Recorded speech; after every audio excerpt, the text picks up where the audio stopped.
NEET नहीं तो क्या? ये एक ऐसा सवाल है जो हर एक नीट एस्पिरेंट के माइंड में आता है जब वो नीट की तैयारी कर रहे होते हैं। अब नीट 2024 के एग्जाम में कितनी भी गड़बड़ी क्यों ना हुई हो, लेकिन इससे क्या नीट 2025 में अपीयरिंग स्टूडेंट का नंबर कम होने वाला है? The answer is no. आने वाले सालों में भले ही मेडिकल सीट्स ना बढ़े, लेकिन इस एग्जाम में अपीयरिंग स्टूडेंट का नंबर डेफिनेटली बढ़ने वाला है, यानी कि कंपटीशन काफी टफ होगा। ऐसे में सिलेक्शन के चांसेस बहुत ही ज्यादा मुश्किल होते हैं, इसलिए ये जरूरी है कि आप प्लान बी को अपने साथ लेकर चले। तो आज आपको ये प्लान बी तैयार करने के लिए हम ऐसे 7 कोर्सेज लेकर आए हैं जिसको आप कंसिडर कर सकते हैं इन केस अगर आपका नीट क्लियर नहीं होता तो। इस वीडियो में ना सिर्फ हम आपको 7 कोर्सेज के बारे में बताएंगे, बल्कि इस कोर्स को करके आप कितना पैसा अर्न कर सकते हैं वो भी बताएंगे। नीट में हर साल 20 से 23 लाख स्टूडेंट अपीयर होते हैं और इन 23 लाख में से सिर्फ 1 लाख के अराउंड स्टूडेंट को सीट मिलती है। अब ऐसे में बाकी स्टूडेंट जिनका नीट क्लियर नहीं होता वो ऑब्वियसली दूसरे ऑप्शन तलाशेंगे, लेकिन आपके लिए कौन सा बेस्ट है, इस सवाल का जवाब आपको तभी दे देना चाहिए जब आप नीट की प्रिपरेशन कर रहे होते हैं। बट एक सवाल है कि इन ढेर सारे ऑप्शन में से आपके लिए क्या बेस्ट है ये तय कर पाना थोड़ा मुश्किल है। बट डोंट वरी, हमारा ये वीडियो आपको इसी में हेल्प करने वाला है, क्योंकि जो कोर्सेज हम आपको बताने वाले हैं वो आपके लिए बेस्ट साबित हो सकते हैं। तो चलिए एक एक करके इन सारे कोर्सेज को डिटेल में डिस्कस करते हैं। इस लिस्ट में सबसे पहले नंबर पर आता है बीएससी फॉरेंसिक साइंस। ये एक हाईली डिमांडिंग कोर्स है। अगर आप इंटरेस्टेड हैं सीबीआई इंटेलिजेंस ब्यूरो ज्वाइन करने में तो आपको ये कोर्स जरूर करना चाहिए। एक अच्छे फॉरेंसिक साइंस एक्सपर्ट को सिर्फ प्राइवेट कंपनीज ही नहीं, गवर्नमेंट कंपनीज भी काफी अच्छा पैकेज प्रोवाइड करती हैं। ऑल्दो इसके लिए आपको AIFSCT यानी कि all India forensic science eligibility test देना होगा।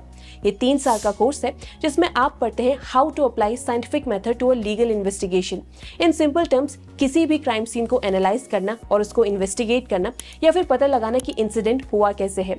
बीएससी फॉरेंसिक साइंस करके आप फॉरेंसिक साइंटिस्ट या फिर क्राइम सीन इन्वेस्टिगेटर बन सकते हैं। ये कोर्स करने के बाद आप ऑन एन एवरेज 8 लाख तक अर्न कर सकते हैं। वैसे पीसीबी स्टूडेंट के लिए बीटेक में भी काफ़ी ऑप्शंस अवेलेबल हैं। आप B Tech in food technology, biotechnology या फिर डेयरी टेक्नोलॉजी भी कर सकते हैं। इन सभी कोर्सेज में आप पढ़ते हैं combination of biology, engineering and technology. ये सारे कोर्सेज 4 साल के होते हैं। बाकी कोर्सेज के कंपैरिजन में इसकी फीस थोड़ी ज़्यादा होती है, लेकिन ये कोर्स आपको काफ़ी अच्छा आउटकम देते हैं। B Tech food technology and dairy technology करके आप फूड सेफ्टी ऑफिसर बन सकते हैं FSSAI में, या फिर आप फूड कॉर्पोरेशन ऑफ इंडिया में एज अ ऑफिसर भी ज्वाइन कर सकते हैं, जिनका काम होता है फूड लाइसेंस को प्रोवाइड करना। इन पोस्ट में आप ऑन एन एवरेज 5.5 से 6.5 लाख तक अर्न कर सकते हैं अपने जॉब के इनिशियल टाइम में। वहीं बीटेक बायोटेक्नोलॉजी करके आप रिसर्च साइंटिस्ट के तौर पर काम कर सकते हैं। अब यहाँ पर आप ऑन एन एवरेज 6 से 12 लाख तक अर्न कर सकते हैं, जो कि काफी अच्छा अमाउंट है। इस वीडियो में आगे हम आपको टॉप रैंक पैरामेडिकल कोर्सेज के बारे में भी बताएंगे जो आप एम से कर सकते हैं, लेकिन उस पर बात करने से पहले एक ऐसे प्रोफेशन की बात करते हैं जिसकी इंडिया में डिमांड तो काफी ज्यादा है, लेकिन प्रोफेशनली इसे काफी कम लोग करते हैं। अब ये कौन सा कोर्स है, आइए जानते हैं। ये एक ऐसा कोर्स है जो आपको एक सक्सेसफुल करियर दे सकता है। वैसे क्या आपको पता है कि more than 100 million people struggle कर रहे हैं इंडिया में ओबेसिटी से, यानी कि मोटापे से, जिसकी वजह से इंडिया में क्वालिफाइड न्यूट्रिशन और डाइटिशियन की डिमांड काफी बढ़ रही है। तो अगर आपको भी फूड एंड ह्यूमन बॉडी के रिलेशन को पढ़ने में इंटरेस्ट आता है, या फिर आप डाइट के थ्रू एक हेल्दी लाइफस्टाइल को प्रमोट करना चाहते हैं, तो आपको करना चाहिए BSc न्यूट्रिशन एंड डाइटिस का कोर्स। आप BSc न्यूट्रिशन एंड डाइटिस करके एक स्पोर्ट्स न्यूट्रिशनिस्ट बन सकते हैं, या फिर आप एक हेल्थ कोच के तौर पर भी काम कर सकते हैं। आप फूड एंड क्वालिटी चेकर या फिर R&D लैब्स में भी काम कर सकते हैं in the companies like Nestle and ITC। इसके अलावा आप इंडिपेंडेंट न्यूट्रिशनिस्ट के तौर पर भी काम कर सकते हैं, जहां आप लोगों को डाइट चार्ट बना के देते हैं। एंट्री लेवल पर आपकी सैलरी 4 to 6 लाख तक होती है और विद इन 3 ईयर के एक्सपीरियंस के साथ ये सैलरी बढ़कर 8 to 9 लाख तक पहुंच जाती है। अब जब हेल्थ की बात हो रही है तो फिजिकल फिटनेस के साथ मेंटल फिटनेस भी एक इंपॉर्टेंट रोल प्ले करता है। तो अगर आपको इस मेंटल फिटनेस के सेगमेंट में इंटरेस्ट आता है तो नेक्स्ट कोर्स आपके लिए है। आपको साइकोलॉजी में बीएससी करने के बाद कितने मौके मिल सकते हैं, इसका एक नमूना ये देखिए।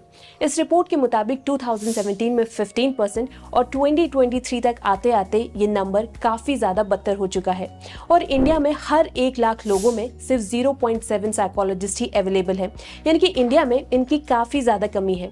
एक साइकोलॉजिस्ट का काम होता है मेंटल इलनेस को क्योर करना, क्राइसिस मैनेजमेंट एबिलिटी को ह्यूमंस में लाना और ह्यूमन बिहेवियर को चेंज करना फॉर बेटरमेंट। बीएससी साइकोलॉजी 3 साल का अंडर ग्रेजुएशन प्रोग्राम है जिसमें आप पढ़ते हैं about human behaviour, mental health, stress management etcetera.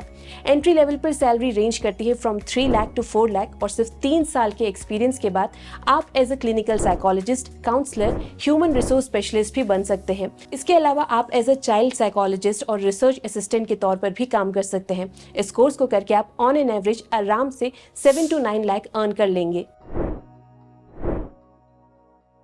अगर आपकी केमिस्ट्री स्ट्रांग है तो आपको फार्मेसी से अच्छा कोई और प्रोफेशन नहीं मिलेगा। आप यहाँ पर काफ़ी अच्छा पैसा अर्न कर लेंगे अपने इनिशियल ईयर्स में ही।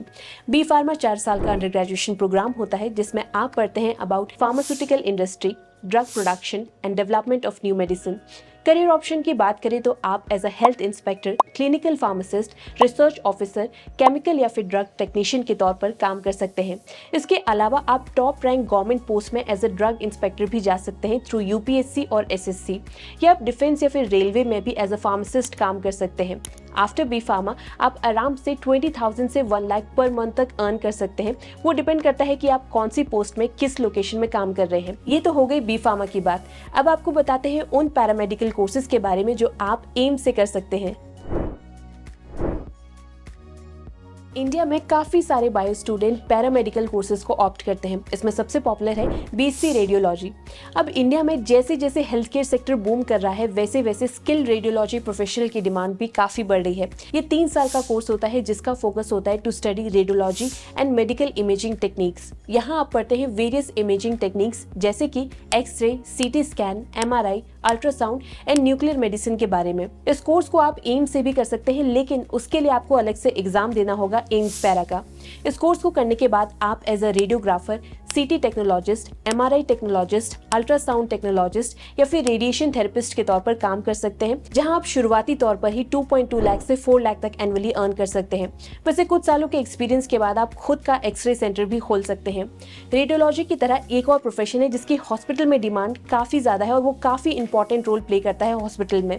अब ये कौन सा प्रोफेशन है और इसके लिए आपको कौन सा कोर्स करना पड़ेगा वो जानते हैं। सर्जरी या फिर किसी भी ऑपरेशन या फिर ट्रोमा वार्ड में एनेस्थीसिया एक काफी इंपॉर्टेंट रोल प्ले करता है। एक एनेस्थीसिया ऑपरेशन रूम में किसी भी सर्जन को असिस्ट करता है। यहाँ रखी मशीनों को मॉनिटर करके सर्जन को ये बताता है कि पेशेंट की फिजियोलॉजिकल कंडीशन क्या है।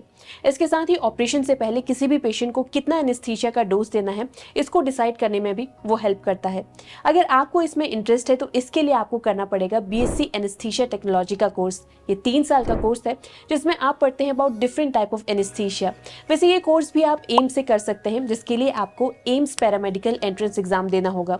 करियर की बात करें तो बीएससी एनेस्थीसिया टेक्नोलॉजी करके आप anaesthesiologist assistant, clinical associate, anaesthesia technician, operation theatre technician बन सकते हैं और इन पोस्ट पे आप आराम से 3 से 8 लाख तक अर्न कर सकते हैं। तो ये थे कुछ कोर्सेज जो आप कंसिडर कर सकते हैं इन केस अगर आपका नीट क्लियर नहीं होता तो। इन कोर्सेज के अलावा BSc nursing, BSc BMLT, BSc audiology and speech language pathology भी कर सकते हैं। ये काफी पॉपुलर कोर्सेज है। अब क्योंकि इंडिया में हेल्थ केयर का सेक्टर काफी बूम कर चुका है तो ये सारे कोर्सेज आपके लिए काफी अच्छी अपॉर्चुनिटीज क्रिएट कर सकते हैं। वैसे इस बार अगर आप नीट 2025 में अपीयर होने वाले हैं तो हमारी ये वीडियो भी जरूर देखें। इसमें हमने बताया है कि नीट 2025 में क्या क्या चेंजेस आ सकते हैं और क्या न्यू अपडेट इसमें है। इसके साथ ही अगर आपको हमारी ये वीडियो पसंद आई हो तो इसे लाइक और शेयर जरूर करें और एजुकेशन से जुड़ी हर एक अपडेट के लिए सर्व ज्ञान को फॉलो करना ना भूलें।